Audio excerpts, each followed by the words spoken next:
Everybody again. Our distinguished guests who are joining us today. Just to let you know, we are recording the session so that it will be available on YouTube and the Chamber website to watch back at a later time. My name is Mary Sykes and I'm chairing this meeting today together with colleagues Sarah and Georgia, who can help with any technical aspects and if you've got any questions for us afterwards. So our theme today is apprenticeships, back to basics. It's a really important topic and we're hugely delighted that the Hertfordshire Local Enterprise Partnership has launched the Hertfordshire Supports Apprenticeships campaign in 2021. And it's to do three things. It's to deliver a resident workforce fit for the future, to raise skills and productivity levels of those already in work, and also to showcase the resilience of apprentices and employers during COVID-19. Over the next 12 months, you'll see other events such as this. This is the first of several apprenticeship events, and we're delighted today to be here with our sponsors, Hertfordshire Local Enterprise Partnership and also West Herts College. Just to let you know the format, we will have presentations from 4 speakers. And after that, invite you, as mentioned before, to ask any questions for answering by our panelists. You will be muted initially and we'll ask you to come off mute should you so desire to participate at that stage. So over to our first presentation, and it's a huge delight to be able to welcome Sir Tim Wilson. Good morning, Sir Tim. Good morning. A little bit of background, in actual fact, it's Professor Sir Tim Wilson, DL. Tim was awarded a Knight Bachelor in the 2011 New Year's Honours List for services to universities and businesses. He was at the University of Hertfordshire for 19 years and retired from the position of Vice Chancellor in 2010. He's currently a trustee of Garden House Hospice in North Hertfordshire. And he's been very instrumental in helping many national, regional, and local boards stimulate economic development and inward investment.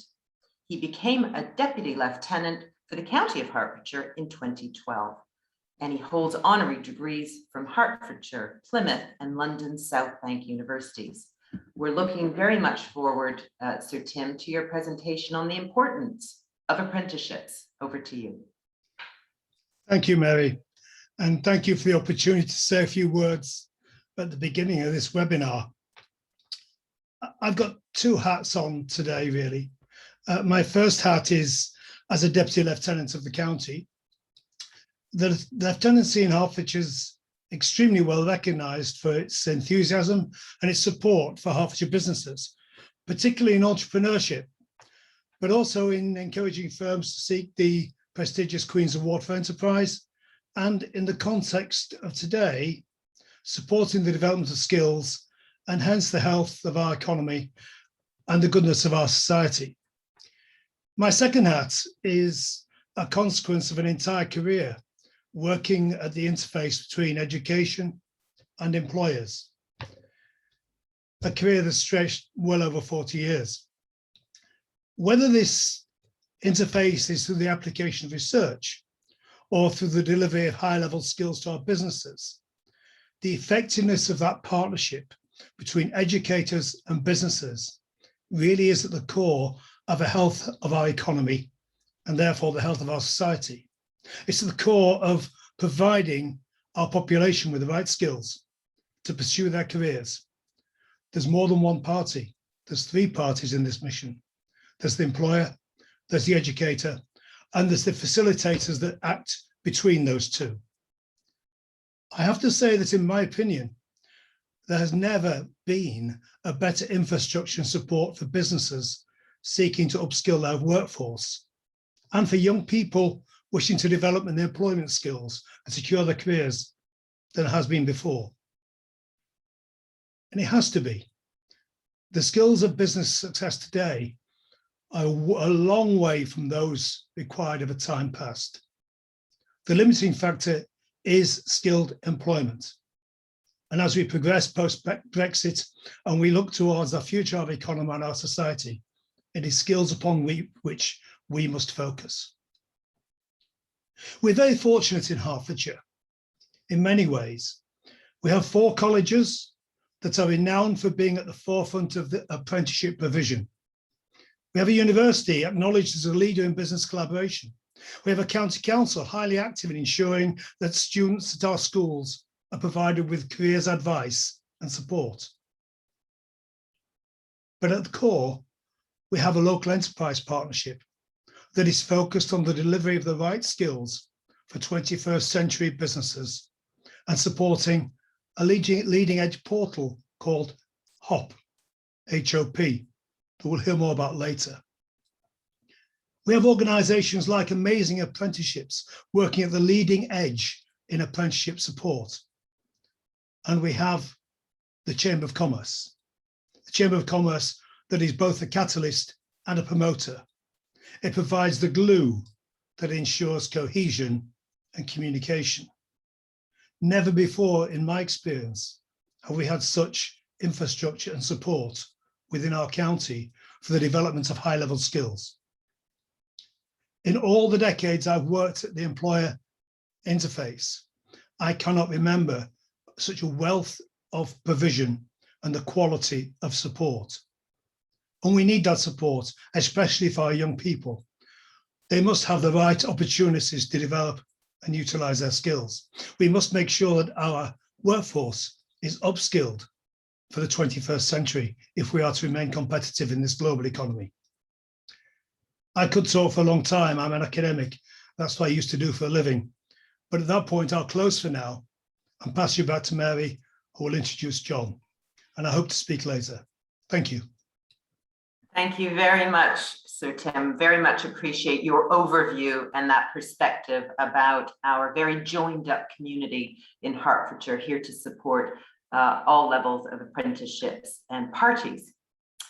Next on our speaker list, we have John McMahon, who is the Managing Director of Together Training. Prior to joining Together Training, John was the Director of Curriculum at West Herts College. He has more than 15 years experience within the education, training and apprenticeship arena, and he specializes in helping businesses identify efficient, cost-effective and training solutions.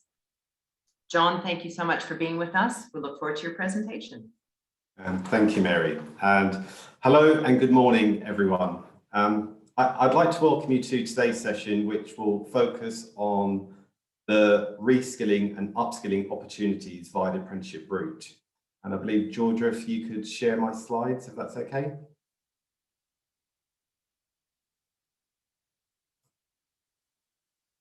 That's great. Just go to the next slide, please. There's no doubt that the COVID-19 pandemic has absolutely changed how and where we work. With skills at the forefront of employers' demands for how they grow their business, or whether it's just to survive through this recent events that we've had, the apprenticeship solution offers a real pathway to enable the skills requirement that your organisation will need.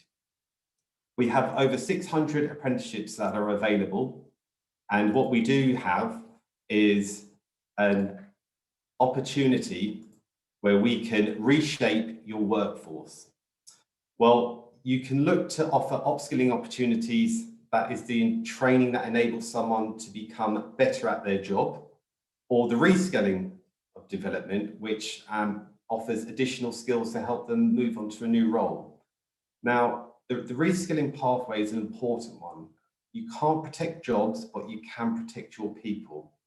You can provide them with the right skills, the right training to enable them to be successful within your organisation. And we've seen a huge drive from our employers who we work with, where they may have embraced some digital solutions, whether it be AI, artificial intelligence, or software that has allowed them to maybe enhance or start to thrive within the pandemic. And that's the opportunity where you can then embrace the programs that are available, improve employee engagement and retention, or even attract new talent on these apprenticeship pathways. And what we have found is it increases collaborations between departments, depending on your size of organisation. And what I would say it's not a training expense anymore, it's an investment for the future.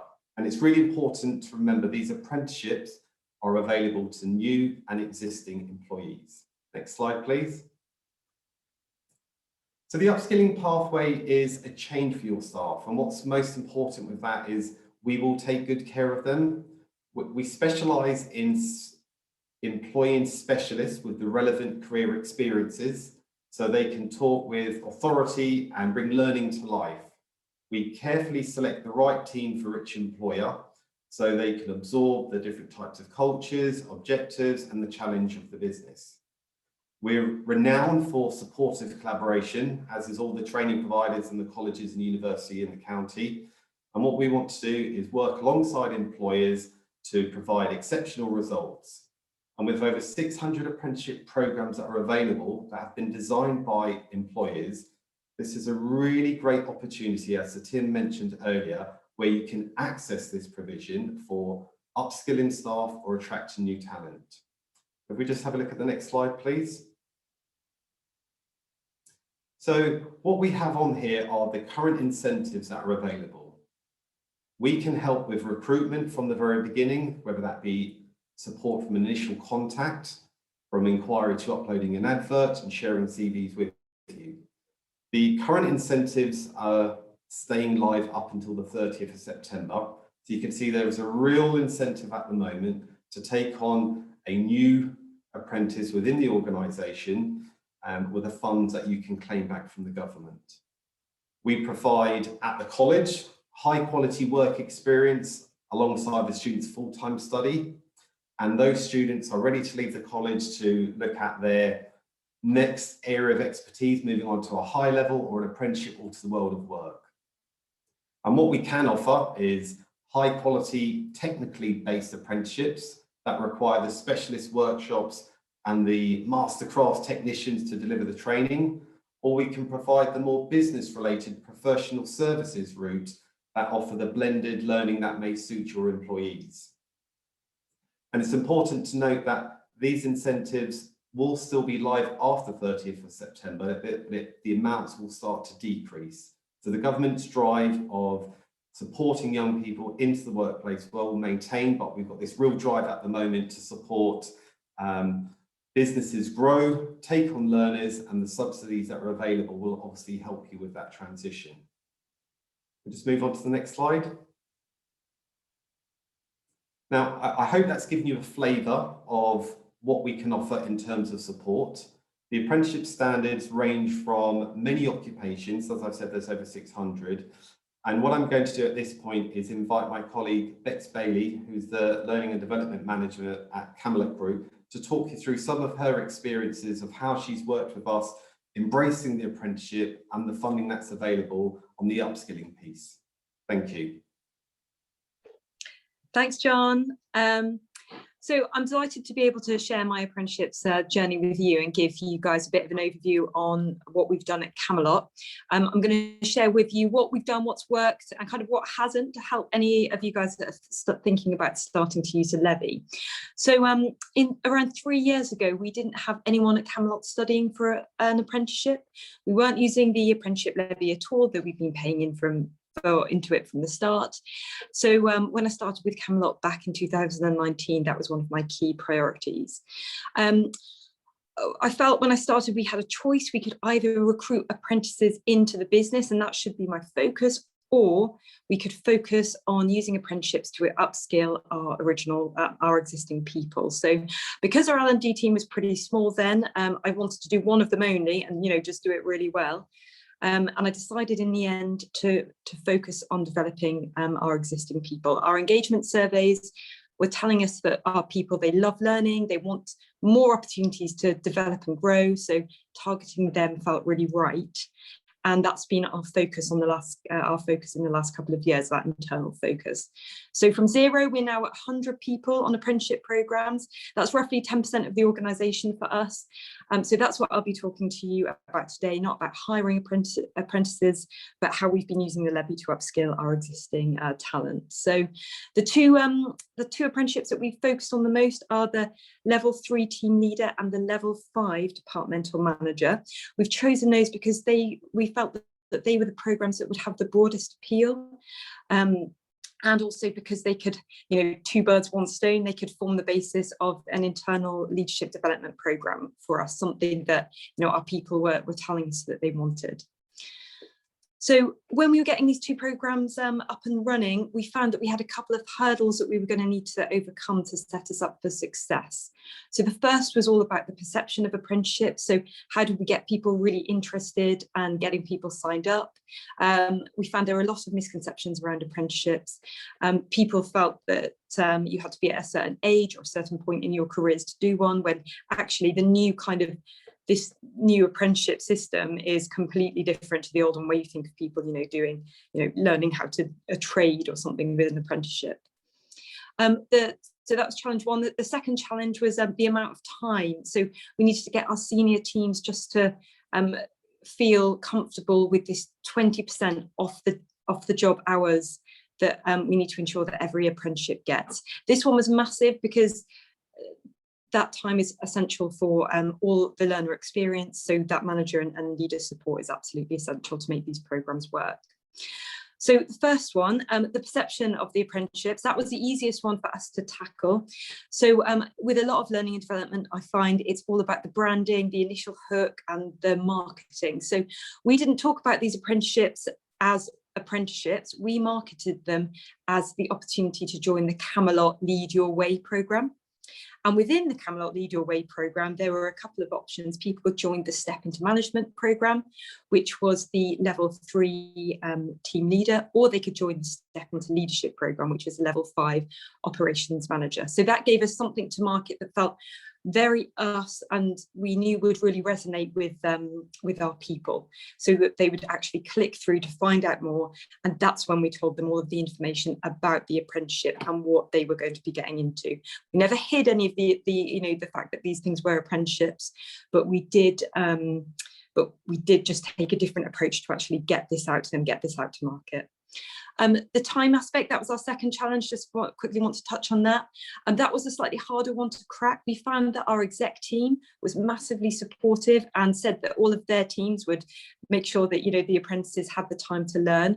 The real challenge was within those exec members' teams, the people that were actually managing teams that we were saying we're going to take your person off you for 20% of the time. How could we make that happen? So one of the things we did was, before we launched this to everybody, we did a soft pilot, and we picked the most operational areas of our business to launch this in, and just to give it a go, because our feeling was, if we can make apprenticeships work in retail and customer operations, then we're going to be able to make them work anywhere else. So it just kind of made sense. That pilot program was amazing. We learned so much.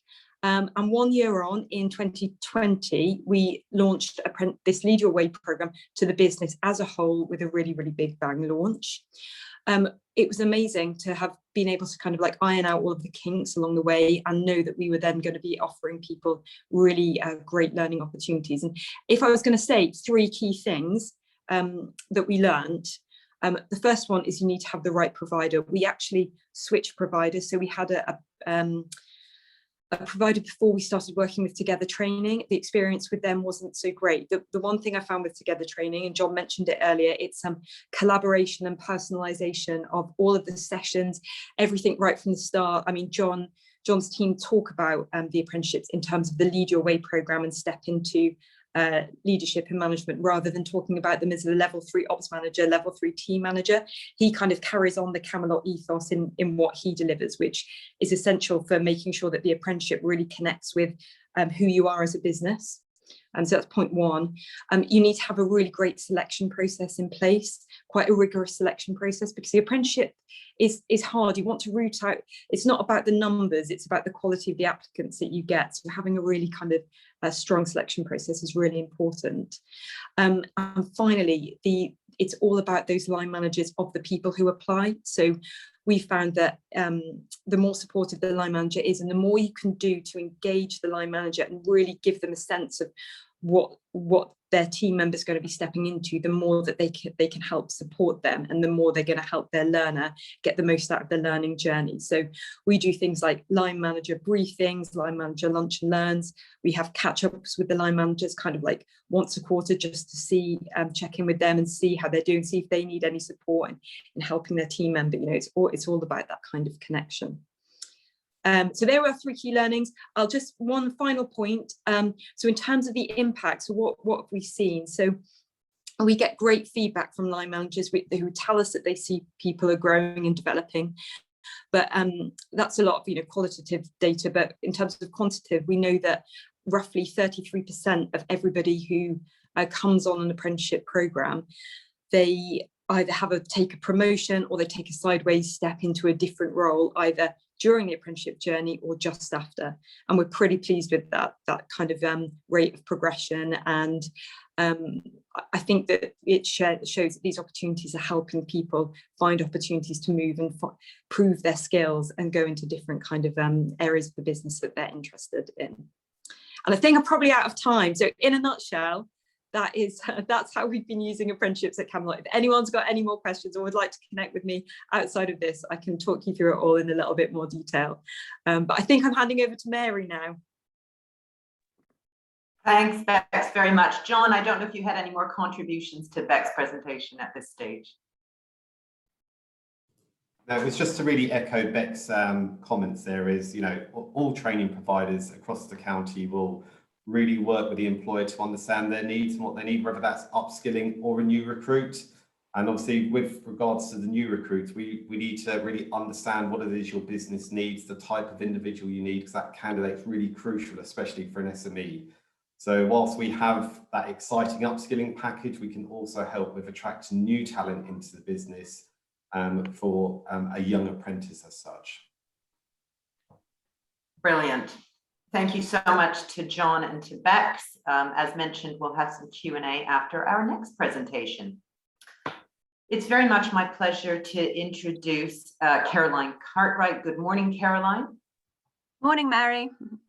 Caroline is a VIP in the world of apprentices, and the reason being she leads on the development of the Hertfordshire Opportunities Portal that you've heard Sir Tim and others mentioned, HOP for short. It's the premier gateway in Hertfordshire to explore career opportunities. I really would encourage not just students and employers, but perhaps parents of students, young learners, to have a look at that as well and engage. She's working hard to ensure all of our students, residents, and employers know everything there is to know about apprenticeships, career pathways, training opportunities, and getting into work and work experience. And certainly getting into work is a very attractive proposition for so many people that have been affected by COVID-19. So over to you, Caroline. Thank you, Mary. And I love my new job title, VIP in apprenticeships. I'm going to change it. I'm going to put that on my business card. I like that. Morning, everyone. Yeah, so I'm Caroline Cartwright from Hertfordshire Local Enterprise Partnership. So I'm just going to talk to you a bit today about the work of the Local Enterprise Partnership briefly, but then about our fabulous brand that we've been building over the last few years, Hertfordshire Opportunities Portal, and that wider Hertfordshire Opportunities brand. So I'm going to share my screen in a moment because I just want to show you live how HOP works. But in terms of my role, I have 2 streams to my role as the skills lead, skills manager. So one half of it is around, in a simple sentence, the role of the LEP is to be that conduit between national government policy and what our local community, our County of Hertfordshire needs. So I do a huge amount of work, and I'm tasked with preparing something called a local skills report, which has all the detail around Hertfordshire. So it's about our residents, our qualification base, our places, our sectors, our areas of opportunity, our challenges and our barriers. So, and the reason we do that is that the LEP see all the funding that comes nationally, regionally, locally into the region. So it's really important that we have that in place. So that means that when apprenticeships come, when you've heard of Kickstart, there's lots of other government programs. They need to meet what our businesses need and what our residents need. So that's one side of my job. And it actually maps so well with the other side of my job, which is delivery of Hertfordshire opportunities, because you all know this, it is very complex out there. There are some brilliant employment programs, but I do feel for employers, and particularly our small businesses, which is 95% of our business base, because it is tricky to get started. So the main reason we've developed HOP is that we want one place for our employers and our residents to come together to explore everything there is about career opportunities in Hertfordshire. So I'm just going to pause there and share my screen, because there's nothing better than showing HOP live. I can see you, Mary. Can you nod to see if you can see HOP? You can see HOP, perfect. Right, so Hertfordshire Opportunities Portal, it is about 2 years in the making. It's a brand new brand in Hertfordshire, so we feel really confident that a lot of our residents and our young people and our businesses know about it, but we've got a huge amount of work to do as well, because it's a new brand. But it is one place for our employers to come to, our young people to come to, and our residents to come to, and our partners to come to explore everything there is to know in Hertfordshire. So the portal has 3 unique selling points. So one, well, it's all about Hertfordshire. We've been absolutely proud of that. We're sticking to our guns. It's about supporting our Hertfordshire businesses to recruit local talent. So there's lots of portals out there, but we are selling Hertfordshire here. So a lot of people say we're on the border to London. Well, actually, we don't want you to go to London, residents. We want you to work in our Hertfordshire businesses. So it's all about Hertfordshire. So it has feeds in it, live feeds to all apprenticeship vacancies. And I've just pulled them up here. I say all jobs. So as long as your apprenticeship is on the Find an Apprenticeship, the national service, it will feed through, and has a Hertfordshire postcode. It will feed through to HOP. So you need to make sure you get your apprenticeship vacancies on there. And we have, I see all the analytics. We have huge surges. We've got huge surges of people searching for apprenticeships. So the second is feeding live jobs. So it's not an apprenticeship vacancy, and it's jobs. You must get your jobs on here as well. We use this company called Adzuna. They're a competitor to Indeed, but they claim to feed about 95% of jobs across our region. So a resident can search by postcode, by keyword, to make sure your jobs are on there as well. And that's free. So Adzuna, if your jobs are very likely to be on there anyway, your job vacancies, but if they're not, you can just go to the Adzuna website and upload a job and you'll get your jobs on there. And thirdly, we feed courses as well, which I've not pulled up.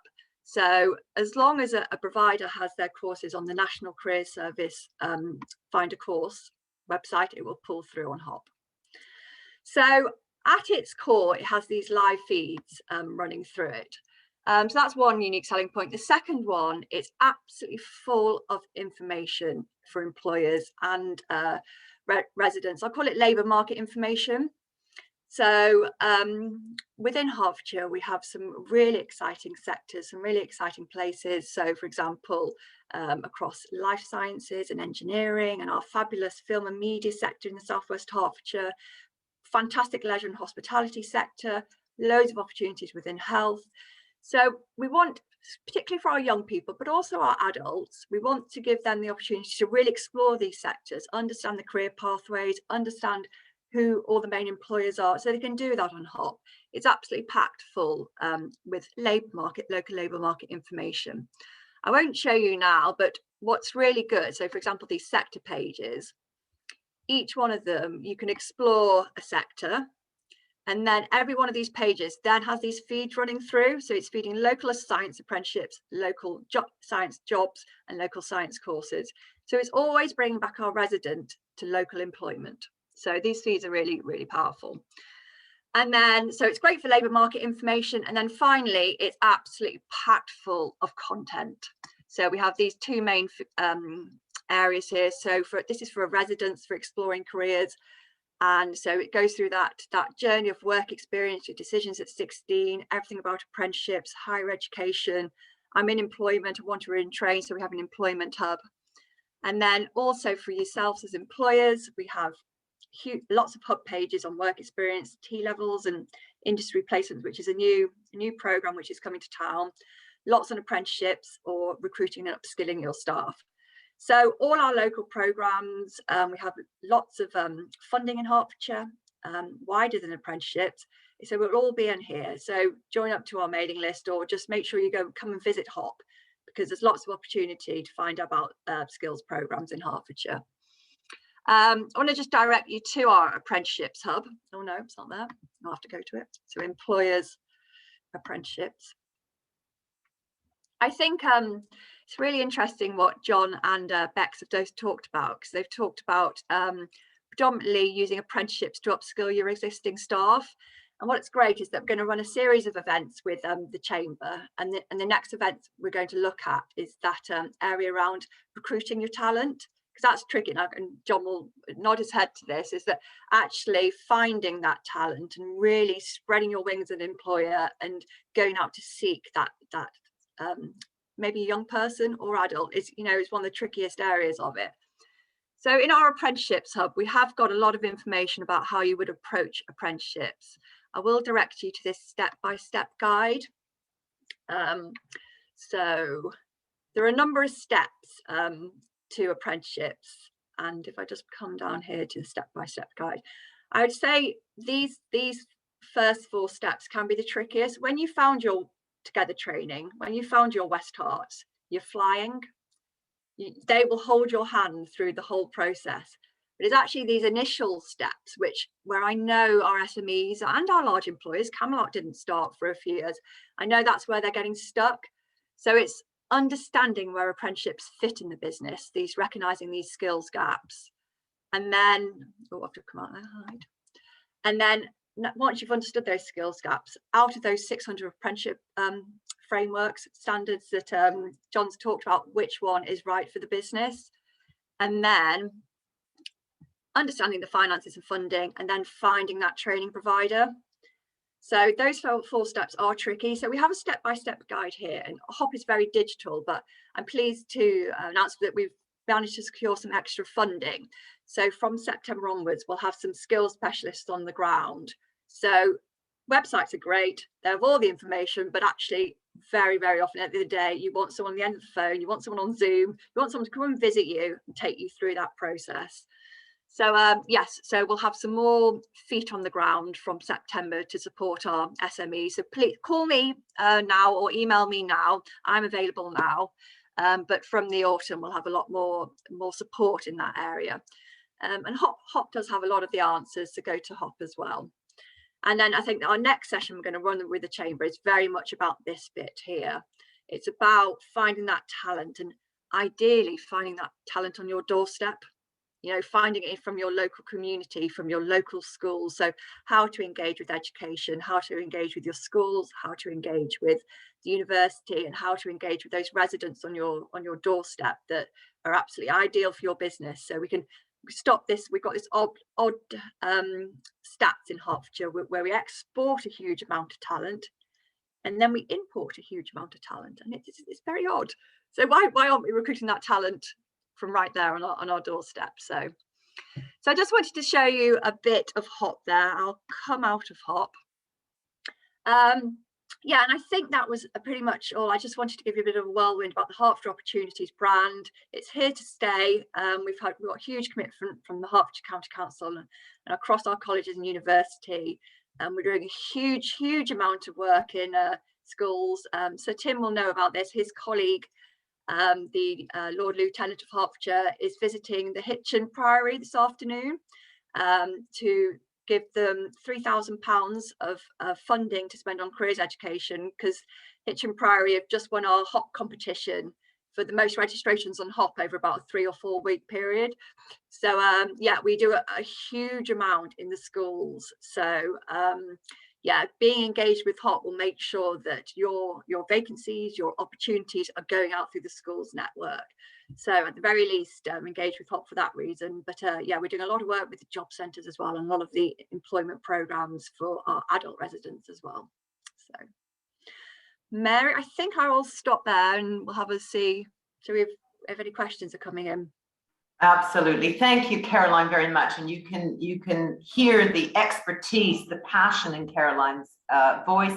This is your opportunity for those of you here on the call today to ask some questions. I do have some questions already, and I can see that Glenn has asked a question in the chat function. I'm going to encourage you, if you feel comfortable, to put your cameras back on and come off mute. If you have a question, you can either raise your hand or put it into chat. If Glenn is happy to, would you like to ask your question to the panel? I'm looking for Glenn. If you could put your hand up. If not, there he is. Hi, Glenn. Could you ask a question to our panel, please? Yeah, just hi. announce where you're from. Sorry, well, I'm in Hertfordshire, obviously. I run a lighting design consultancy. We're based in Hertford, actually. A small team, there's 10 of us. And I was just considering apprenticeships only yesterday when my colleague sent me a link to this talk. So I thought it's got to be worthwhile jumping in. And so far it has been. So thank you all for what you've said. One of the things that, as I'm sure most businesses are also suffering from in some extent, is that our office has largely been diminished. So we had quite a large office 18 months ago. And we've now got what I would call a sort of a placeholder. There's room for 3 or 4 people to sit there, but largely most of my team are working from home at the moment. So I obviously, depending on the type of work and the courses which are available for us. I've been recently thinking about someone to sort of drive our digital marketing and looking to bring someone in. I do that myself at the moment, but I'm too old to really be, with it. So I need a young, not young, I need someone who's got skills in that area who could bring fresh content to my business. But I'm not entirely sure whether I'd be able to, if it was myself that was going to be mentoring in some respects. There's another word used, sorry, but a line manager, if you like. I'm not sure I'm going to be in a position to be in the office as perhaps frequently as may be necessary. So my question, whilst I kept it simple in the chat, was, can an apprenticeship work from home if it was more of a digital content creator, or do they need to be in an office with a line manager? Can we put that to John first? Thank you. That's a really good question, Glenn. I think what I would say, you're absolutely right. It does need to reflect the type of role that it's going to be, or that occupation. We have had employers who have successfully enrolled new talent or a new apprentice, and they have worked remotely. I think that the learning experience, although it's not face-to-face, online, absolutely works. And as long as the mentoring and the support works, then I think that in this case, I would say that it would be something you could definitely consider. I think what I would say on the other side of the coin is, if this is somebody's first job and the type of support they may need, it might be a bit lonely or a bit isolated as your first role working from home. So if you're looking at somebody who has some digital marketing experience but wants to be fully qualified or trained in that field, and they've had some work experience before, they probably would have encountered a bit of remote working during the last year and a half anyway. I think that would be okay. But I think for someone, their first job, I think I would definitely want to take a really close look at it before I'd answer. So I think initially I'd say yes, but all providers will also take a really close look at the detail of what they'll be doing and the level of support that will be available to them. Yeah, thank you. I think you've answered it. I wasn't anticipating it being 100% at home, but it may need to be a day or 2 a week at home. As I say, we could make room for them in the office. It's just dependent on the movement of the director. Then that would work. And most providers can offer face-to-face or online delivery as well. So it might be a nice balance if some of the sessions were face-to-face for that individual, if they were working remotely for you anyway. Okay, fantastic. Thank you. Sorry, John. Thank you very much. One other quick question. Sorry, I was going to send it in the chat as well. John, in one of your slides, and forgive my ignorance, what was EHC plan? Sorry, what was that? I couldn't quite hear that. You referred to EHC plan on one of your slides when you quoted if 19 to 24-year-olds, I believe. Yes, so some learners may have a care leaver background or some sort of support, and there's government incentives that trying to help those individuals into apprenticeships. And so Tim mentioned earlier about amazing apprenticeships who are leading on Project Positive, which is about encouraging care leavers or people who might struggle into the world of apprenticeships, that we can support that. So it's just different incentives for different of individuals' backgrounds, really. Okay, thank you. Thank you so much. And I want to reiterate, and we've got a question next from Peter Jenkin, but I want to reiterate that we will be sharing the slides. We will be sharing contact details for the speakers so that you can reach out and have more in-depth conversations that are particular to your own organization. But over to Peter Jenkin with your question, please. Right. Okay, my question is quite straightforward, to be honest. It's certainly, I've been working with schools. I'm from your neighbouring county of Bedfordshire. So I work with quite a lot of schools in Bedfordshire, and I would presume the similar scenario happens in Hertfordshire. The scenario is that apprenticeships have really come to the forefront over the last perhaps 3 years. They've been around, but suddenly the government realised that we were actually running out of good staff. We have to import quality staff from outside, not just the county, but outside the country, because we just haven't got the people. So apprenticeships are becoming more and more to the forefront. Do we think, though, that we're still concentrating at years 10 and 11, which for my mind is too late, and they're all thinking about exams? Should we? I currently concentrate on years 7, 8 and 9. Although you're thinking, gosh, that's young, actually, if you give them an idea of what they're going to be working for, it gives somebody a target to actually working towards something. Because if you don't start working at that age, thinking, well, this is what you take your exams for, this is what you're trying to achieve, they're actually, all they do is drop off the end, because they're just working because they need to pass exams, but they don't know what the objective is. Now, I know it's a difficult one, because not everybody, young person, knows what they want to do. In a class of year 10s, perhaps you might get 10 or 20%. But if you start working with them at year 7, it makes a difference, because when you get through to year 10, they then start having an idea of what we're talking about and why they're working at school for, what their objectives are, what they need to get their exam results for, what the apprenticeship will be, traineeship or TT level will be. But if we don't start younger, we're fighting an uphill battle, because when they get to years 10 and 11, you've already lost them, because they're half of them have gone off the cliff. They're already thinking college, university. And actually most of those people are quite good practically. We actually want practical people who have common sense, because it's not all the ones that go to college and university are the ones that get the good jobs, because we want practical people who think on their feet, not just with their heads. Thank you, Peter, for your question. Can I go to Caroline first? And then I'm going to go to Sir Tim about that for a slightly larger global perspective, perhaps. But Caroline, I know that you work with and engage with hundreds of schools around the county. Yeah, and I was actually thinking Sir Tim as well would be able to give a really good answer on this. And yeah, Peter, do you know what? I do agree. I do think when you get them, so we probably start engaging us before they do their GCSEs and just a few years before, but it is probably too late. But if you start them thinking, you have to position it really right and really simplify it. And we're getting a lot of focus groups on HOP, and HOP, we've been told HOP is too complex already. You need to just really soften it, get the message across in a really simple way. So as long as the messaging's right, which we need to work on, I agree. I do agree. And I think careers should be started at age, there's a discussion around at age 11 and 12, 13. I'd be really interested to hear what Sir Tim would say. They're much more receptive at that age, because otherwise you end up fighting, because they become teenagers. They're like that resentment part of them, you know what the teenagers are like. If you try to catch them early enough, you've already installed the seeds in their mind to start building on, keep watering as they go through the years. And therefore, when you get into years 10 and 11, we started coming much more into CVs, what potentially we could do. They already know what they want to do. There's a good chance instead of 10% of the class, you've got 75% of the class now know what their objective is. It may not be the right objective. We can't guarantee that, but at least we have got some guidance about what they're trying to achieve.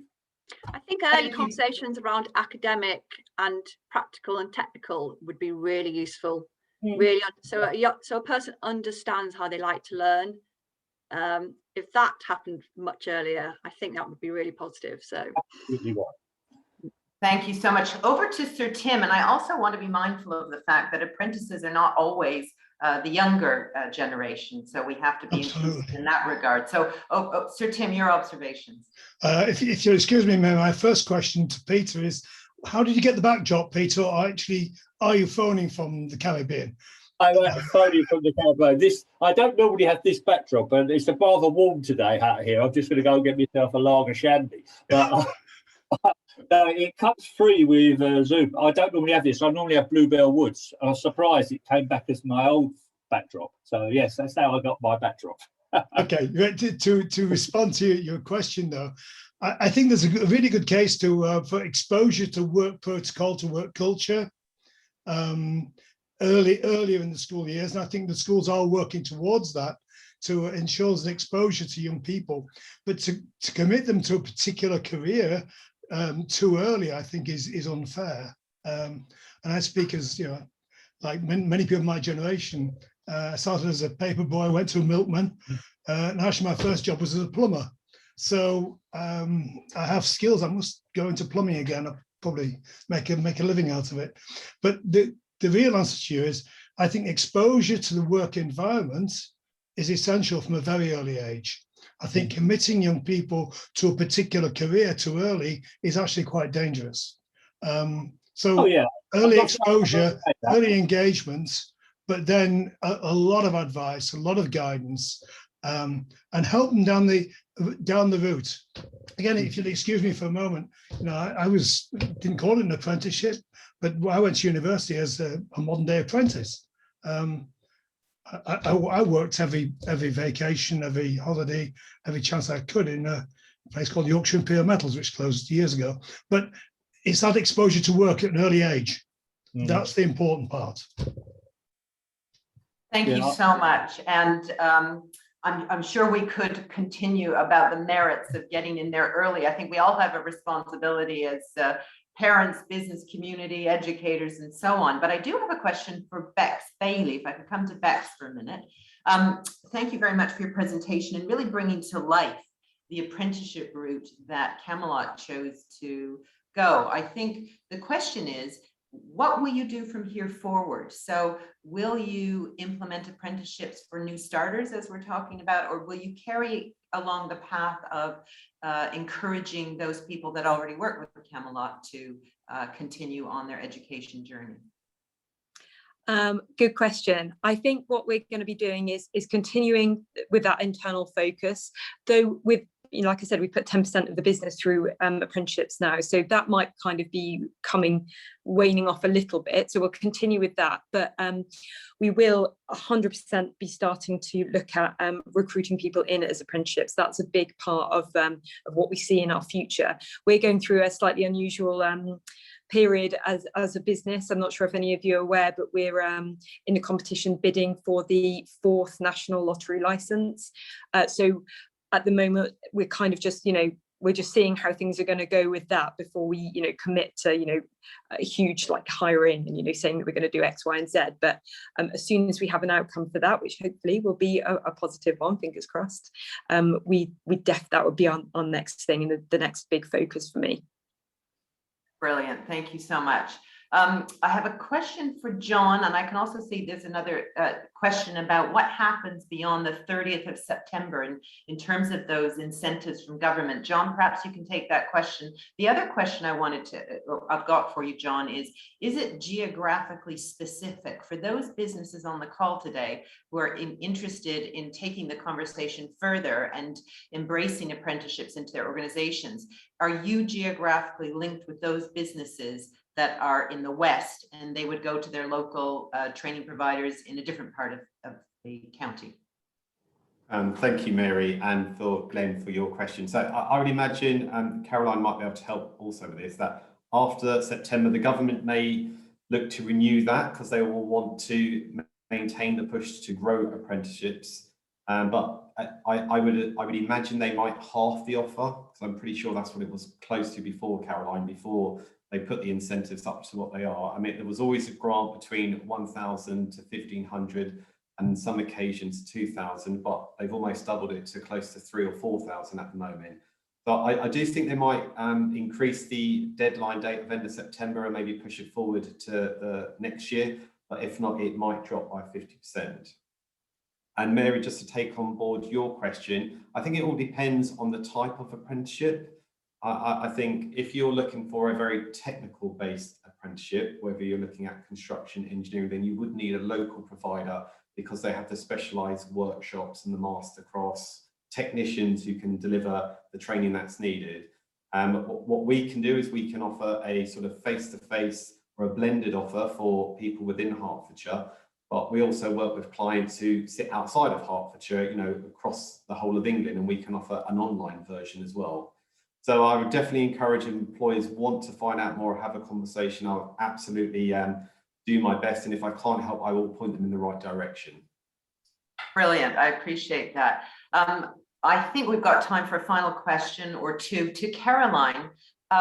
With the statistics that you have available on the HOP website and portal, are there a percentage of the top 3 or 4 apprenticeships that are being sought at the moment? I know that Glenn mentioned digital marketing. I hear that quite regularly from the business community, but are there a top 3 or 4 that would support economic growth at our level in Hertfordshire? So I'd need to get back to you on that. So I think I can, it's the Google Analytics. I think I can pull down by search term. Yeah, so I don't have that to hand. That's a really interesting question. I should know that, in fact. I'm quite new to the old analytics and the data, and so HOP's quite new, but this is the sort of intelligence that we do want to have, because if lots of people are searching in a certain sector, then we know that we need to do a lot of work with those employers to generate the apprenticeship opportunities. So this is the type of campaign and data work that Hertfordshire want to do going forward. So if I can't see who's asked the question, or if we do any minutes to this, or ping, I'll find out. That's really interesting. Lovely. Thank you so much. Our time is soon coming to a close, but we've got, I want to have some perhaps closing remarks from Sir Tim if he's happy to do that, but I can see Peter's got his hand up for a very brief question, Peter. Brief question, honestly, it won't be long. It's just going to be for Caroline.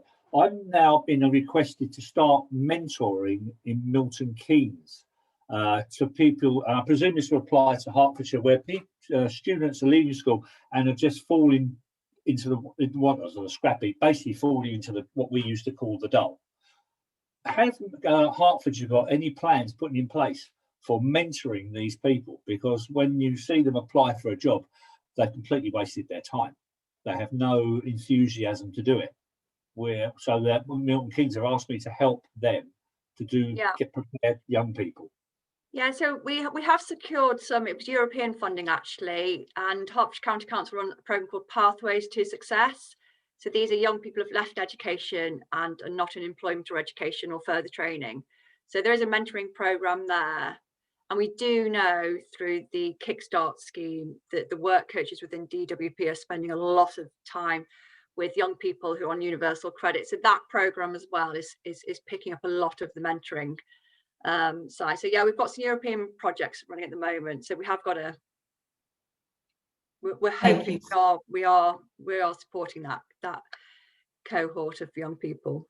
Yeah, there's quite a few as well of that. Yeah. There are indeed. I'm going to come to Sir Tim, but it would be remiss of me if I didn't take the opportunity of asking one of our delegates today, our very own Georgia Nicol, to give a perspective. I've been thinking through our conversation today about what it actually is like to be an apprentice. And I know Georgia is a very valued member of our team at Hertfordshire Chamber of Commerce. She won an award through her apprenticeship with Oakland's. Georgia, would you just mind in summarizing quite succinctly and briefly what you gained, why you decided to go the apprenticeship route? So hopefully it might encourage a few of the others on the call to seek apprentices. Would that be okay, Georgia? Yeah, of course. I joined the chamber, I think it was back in 2018, maybe. I started off as an apprentice, obviously, in business admin. And I purely went down that route because we briefly mentioned it on the call. There are just some people that don't know what they want to do, really. University isn't really for them or an option. So I thought, I want to go into the world of work, start off early, earn money, but obviously still get a qualification out of it. So for me, that was the biggest drawing point to start an apprenticeship. and obviously join the chamber. I think being an apprentice and doing an apprenticeship is so invaluable. The experience you gain, the people you meet, it's completely different, I think, to obviously what university is, which obviously in itself, going to university is great, and you can gain experience there. But for me, I've learned so much that I never would have learned if I just carried on going to college, university, or just straight into work. So I would definitely recommend it to anyone.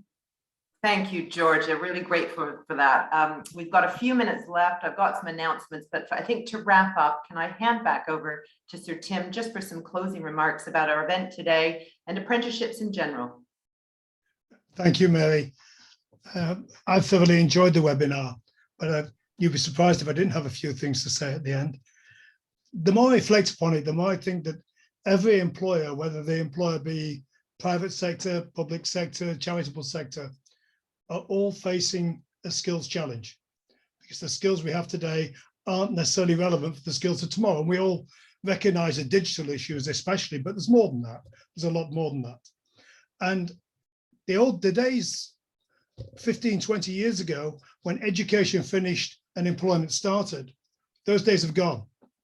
Those days have gone now. Anybody thinks they're still there is wrong, because it's the interface between education and employment that has really grown in the last 10, 15 years. It's now a really strong infrastructure. And we've heard about that today.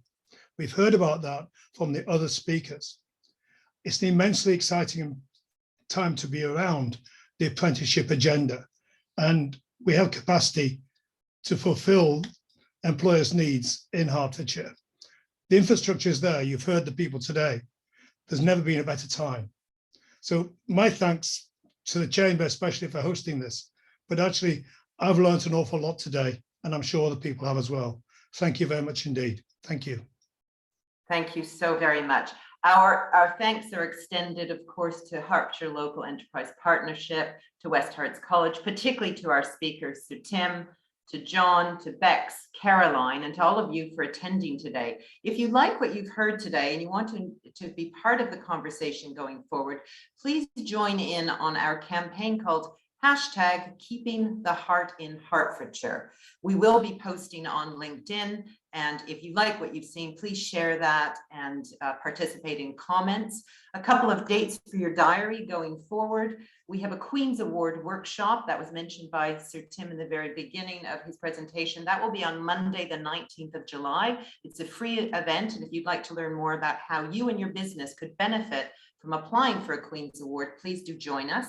Also on Friday, the 23rd of July, we have an event called Step 4 of the Roadmap and Working to the Future. This is in a post-COVID world. We did have a war with COVID, but it's a post-COVID world, my apologies. Also on the 29th of July, the Chamber are really proud to be bringing to businesses across the county the Connects Hearts platform. This is a website portal for you to all upload your details to be connected locally, nationally, and internationally. So there's a workshop on the 29th of July.